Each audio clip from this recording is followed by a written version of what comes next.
Hi everybody, welcome back to my Dungeon Boss Challenge Mode series. This is Chapter 5, Dungeon number 10, which is the culmination of the chapter, which is going to end in Kang. This is Reflection Halls, and it is going to be where we can start farming some Ice Bloom tokens if we want. And due to the relative success of my Lily video, it would be an absolute crime of me to run this dungeon without her. That being said, my Lily on this account is only non-ascended. She doesn't have any of her skills, so she's not going to be quite as awesome as she would be by herself, running those boss mode dungeons like she does. I am very familiar with this particular dungeon, so I know that there's all water heroes in here. Okay, I guess I'm lying. There's not just all water ones. So, alright. We're gonna still bring in all nature team here. So the team that we're gonna bring, and we're gonna pop out to our heroes here just to make sure that we have a appropriate team. Normally when we run Kang, we would run goblins. So I definitely have goblins. I got Bramble there, but he's not ascended or leveled up, so I might pass on him this time around, but certainly he is a very, very viable option. Ponty is too much of a wild card because if he does die, we can't res him properly. Bolvis has been underwhelming. There's Lily. And I don't think I have... I do have Zerk. He's not leveled up. So, team-wise, definitely Lily. Definitely Nub. And we're going to throw Viperia on there for some extra damage there. And then lastly, I think what we will do is we will... Who's our last one? I think what we will do is... Man, I don't even know who I want to do for the last one. I wish I was live streaming right now. I could take suggestions. It definitely cannot be... It cannot be Ponty, though. It just can't be, because if he dies, that's bad for us. What I think I want to do...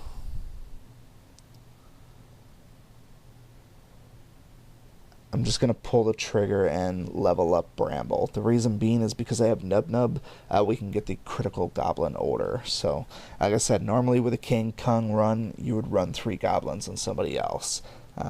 So I'll just be missing Zerk, which is okay. At this point, Zerk's going to kind of suck for me anyways. So fortunately, I've been saving up these potions here. I'm going to spend all of them, though, pretty much. That is one thing I hate about being VIP 0, is these experience potions are few and far in between. You can see I didn't have any of the 5,000 ones, and I don't have the bonus for being VIP where I get an extra 50% out of them either.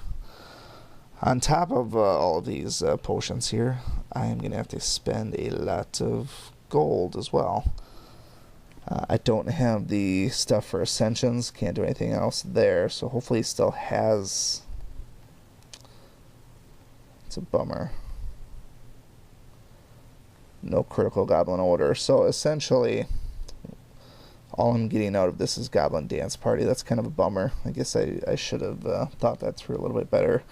Maybe could have brought somebody better, like I said, with Bulbous, because at least I know Bulbous is fully ascended. He would have all of his skills at least. But we're going to do this the hard way. Goblin Dance Party is certainly going to be great, especially once Lily gets some stacks on her. She'll do some nice damage, as will Viperia. We're going to be saving that for Kang, but this is going to be a long run, so we want to make sure that everybody's topped off. I'm not going to worry about runes. Honestly, I didn't need runes the first time, so I don't need them this time here, and I don't want to dig through and move stuff around, because I don't have any laying around, really. Nub is good. Viperia is good. Lily, I do not believe is good, so we just have to throw a little bit of experience on her, and then she'll be alright. I can see I do not have the Ascensions for her as well. I'll double check just to see if possibly I only need a couple of little ones. Maybe I can use little evos to make some bigger evos, but alright, 54 is not going to cut it, so I'll use some of these little baby potions here. I know it takes a while, but if you press and hold, it spends them. Just not fast enough.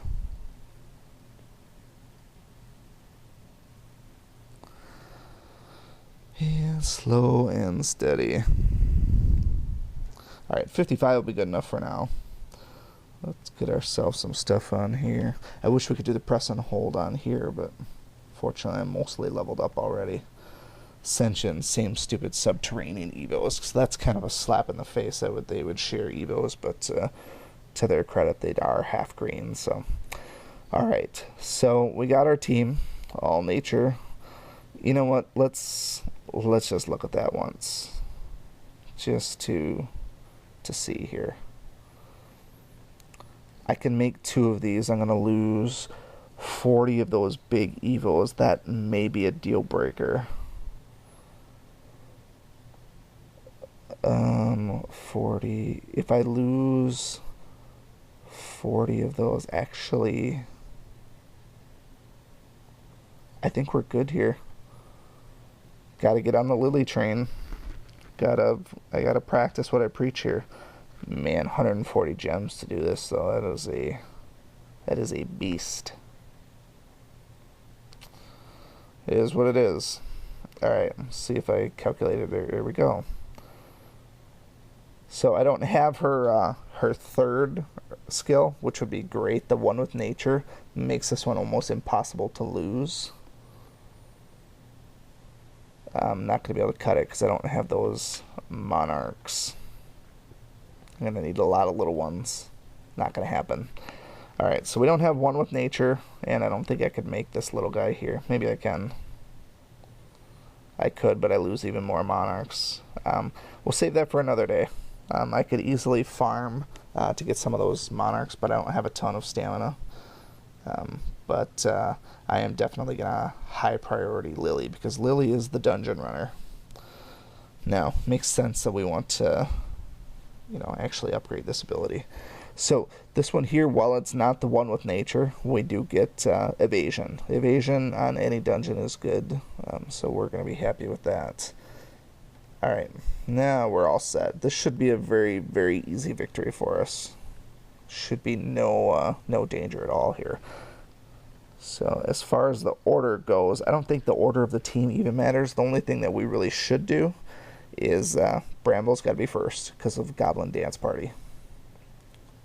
And then the other thing, I'm going to put Lily second, because when it comes to destroying Kang's projectiles, if Lily actually kills them, it could save me from having to use Viperia's skills. So I want to make sure I have Viperia's skills whenever possible. As far as potions go, I haven't run this one obviously yet, and obviously not with this team if I just spent all the time upgrading them. So I'm going to assume that energy-wise, I'm probably going to be okay. I mean, the main thing here is Lily's going to stay alive, and that's going to be how we beat this dungeon. So I'll keep the revive potions for someone like Bramble, so I can keep using Goblin Dance Party. So as long as he stays alive, we should be in and out. So for those of you who are looking at how do I beat Kang in challenge mode, normally we would usually say goblins, but now that I realize that I'm even level 57 and can't ascend any of my people, it's possible that you may not have the perfect team in order to do this. Now I could have did it with 3 goblins, because I do happen to have all 3 green ones, but ascensions are not my friend right now. Alright, so fortunately Lily's got the she's got the elemental advantage where she's not going to die too much. This is going to be a long dungeon, so I don't feel bad using Viperia here. She'll be back up in no time. Want to get off to a good start here.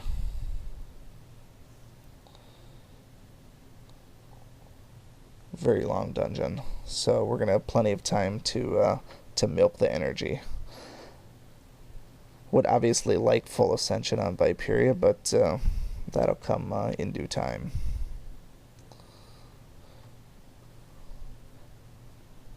So Sapping Vines basically gives us a second healer.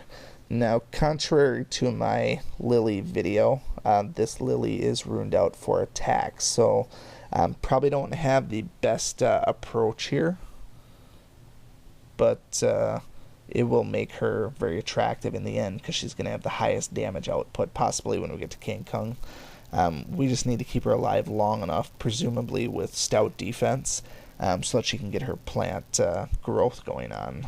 And I think in most dungeons, just having 1 or 2 stacks is going to keep her alive, except for from a very strong like triple attack. And since she has elemental advantage, there really shouldn't be anybody that can kill her except for an off color like the mauling from the little dog.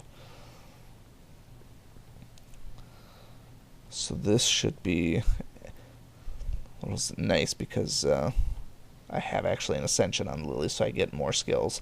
Should be able to auto run through a bunch of this stuff here. I didn't expect them to die so quickly. Now we're going to be hurting for skills here. You'll notice I'm saving Goblin Dance Party as well. I just don't see any reason for using that. We got all water enemies here, so that's good.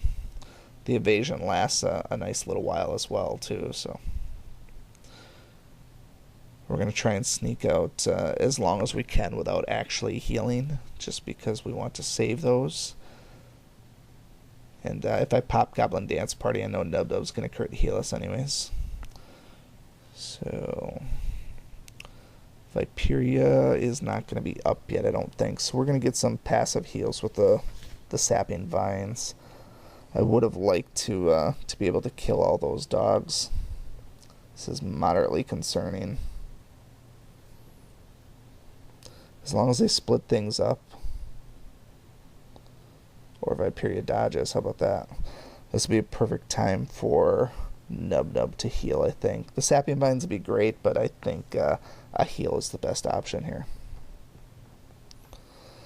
So obviously the nice thing about having the Goblin team, if you have them ascended properly, the critical Goblin Order is a major component in the Goblin team because it keeps them going over and over. Zerk critting gives them haste, and then extra attacks because of the Bramble, and then the crit heals from Nub Nub, and makes this dungeon very easy to just auto run all the way through, even in challenge mode. Unless you're seriously underleveled and under-ruined, maybe you wouldn't want to.